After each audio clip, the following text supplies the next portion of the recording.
साहब याद तो इधर आओ। तो क्या पता ही पति लमा तक का मतलब है यार, वैसा ही करेंगे जैसे कि राम रहीम ने करके छोड़ दिया था।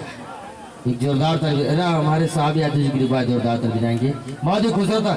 और बताना चाहूंगा रसरी में बांधे वाली गठी लागे कम उम्र में कच्ची लागे तो देखले भी ना साहब यादव रही ना पाओ। तू इतना ही नानो की अच्छी लगी यार, कैसे नो हथियार पिटा जाई। तो प्यार है दोस्तों, अपने दिल का राज खोल दीजिए, प्रेम का मीठा शरबत घोल दीजिए। घोलना है दोस्तों, क्यों हम प्यार करने लायक नहीं, हम किसी कुत्ते का मतलब नहीं काजल कुत्ता मत बनाना। हम एगो गांव के लड़के से साहब यादव प्यार कर नहीं कहने की भगवान हम प्यार कर रखना है, कुल लड़के हमके गरियावन है कहने की भगवान हम प्यार कर रखना है का कवन कमी हम सही ना है का।